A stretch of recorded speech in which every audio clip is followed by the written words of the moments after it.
Under all of the previews and trailers and gameplay videos, there's one core question that I know you want answered. Is Kingdom Come Deliverance 2 good? Yes and no. As with anything, it really depends on what you find interesting, which is the most cop-out of all cop-out answers, so I'm gonna pause the whole nuanced approach and just give you my opinion. Yeah, Kingdom Come Deliverance 2 is good. Here's why. Like the first game, Kingdom Come Deliverance 2 doesn't hold your hand in the slightest. You fall into the world with almost no groschen to your name, and awful clothes, which might sound shallow, but hey, in the medieval era, your clothes were a huge part of how people treat you, as you soon find out. Getting good deals in shops is more difficult when you have blood-stained clothing, fair, and when you stink, people will react negatively towards you in conversation, and sometimes even smell you coming if you're trying to sneak. In a time where personal hygiene was a direct indicator of someone's wealth, having access to baths and the ability to scent oneself consistently with herbs and whatnot to mask any scent of BO, stinking up the paths of Bohemia or the merchant's quarters labels your Henry as a ne'er-do-well, someone without enough capital to be given the benefit of the doubt. For the uninitiated, this does make Kingdom Come Deliverance 2 frustrating at first. You are learning how the game wants you to play, and it does clash with even minor hand-holding we take for granted. But, on the other hand, these fastidious elements like the aforementioned blood-stained clothing sometimes help. Trying to intimidate someone with the intimidation charisma route works a whole lot better when you have someone else's blood smeared over your gambeson and smell a bit icky. In the same way you have to commit to being seen as a bloodthirsty vagabond if you're trying to haggle over a few groschen while you're drenched in blood, if you want to enjoy Kingdom Come Deliverance 2, I heartily recommend that you lock in. This is not a game that can be played casually on and off. If you want to play, you have to commit, and commit hard. You can play Kingdom Come Deliverance 2 casually, but you shouldn't. That approach can be applied to a lot in Henry's journey. You can steal from the inhabitants of Truscovitz, but you shouldn't, as it will make everyone despise you and you'll need to sell the stolen goods elsewhere. You can walk around with little to no clothes, but you shouldn't because people will give you the side eye.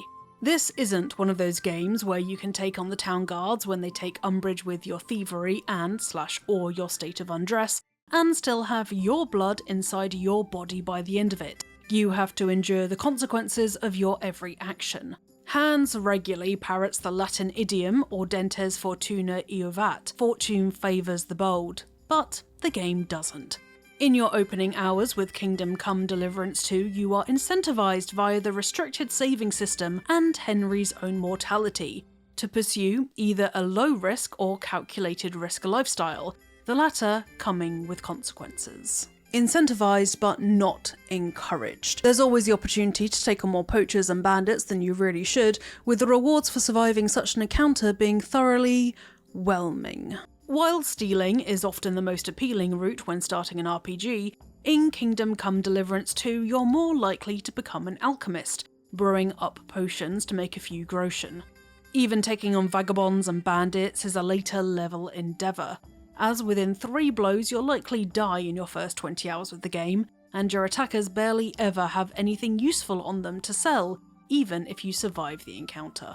Basically, Kingdom Come Deliverance 2 peer pressures you into conforming to the social norms of Bohemia. Dressing nice, brewing potions, and making yourself agreeable is the easier route, in contrast to other RPGs where it's deceptively simple to steal and sell over and over again. Veering over the threshold of a restricted area alerts you to the fact you're trespassing, and people won't take kindly to it, meaning even getting near enough to anything worth stealing is tricky. In Kingdom Come Deliverance 2, you may be the hero, but you're not the main character. The world doesn't really care about you. Locking in for Kingdom Come Deliverance 2 is made easier, or harder depending on your disposition, because much like washing, saving is a luxury. Quests will autosave at specific checkpoints, so you shouldn't lose quest progress, but outside of that you'll need a saviour schnapps to save the game, which you can brew yourself. As long as you have A, the right ingredients, and B, remember to brew on a regular basis.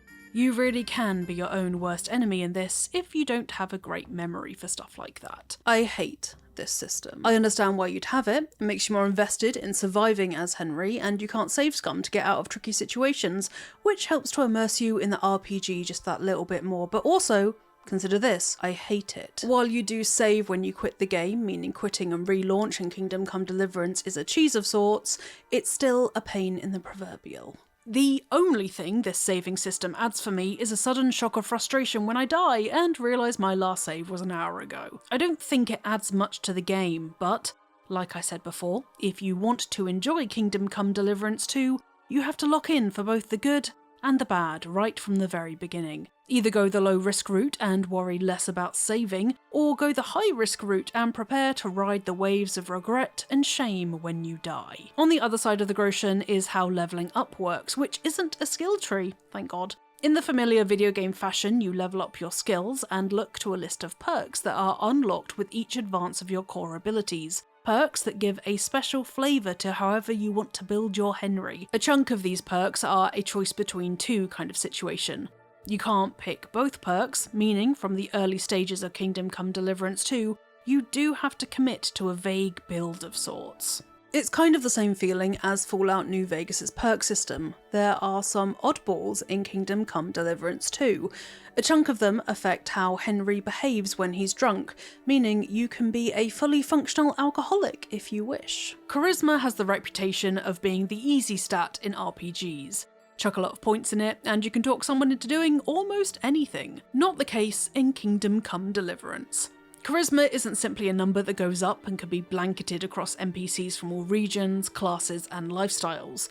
Although you do have a base charisma, different facets of Henry's self, as well as how he dresses, which I mentioned earlier, contribute to how likely your charisma attempts are to succeed. There's more than one way to convince people to do what you want. You could use speech, coercion, charisma, domination, might, or dread.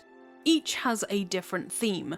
Dread is straight up, I will hurt you if you don't do as I say, whereas domination is, I'm a higher class than you and will use my influence to make you miserable if you don't do as I say.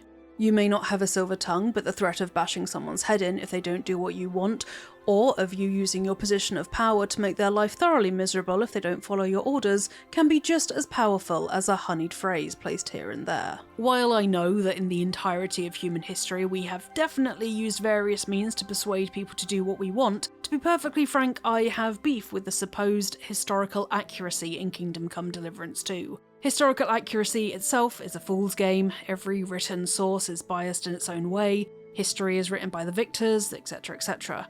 On a similar note, the way some women are dressed in a quote-unquote historically accurate fashion, and yet others look like someone had to fight real hard to make sure they didn't have boob physics, makes me cringe hard.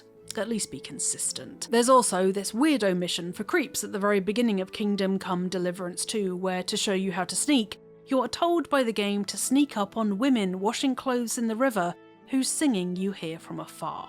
Needless to say, I intentionally failed that mission because, ew, just have me sneak up on a deer hunt or something, come on. With that and the fact that the guys can't shut up about how much they want to do the intercourse, I'll admit I didn't have the best first impression of Kingdom Come Deliverance 2. Still, it says a lot about the systems that I still somewhat like Kingdom Come Deliverance 2.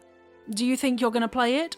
Let me, Zoe Delahunty-Light, know in the comments below. If you liked this video or want to see more about Kingdom Come Deliverance 2, then like the video using that thumbs up, and subscribe to Eurogamer as we have new videos about, surprise surprise, video games almost every single day. Now, I'm going to go see if Hamer do any sword fighting classes near me because I'm getting the urge, so I'll see you folks next time.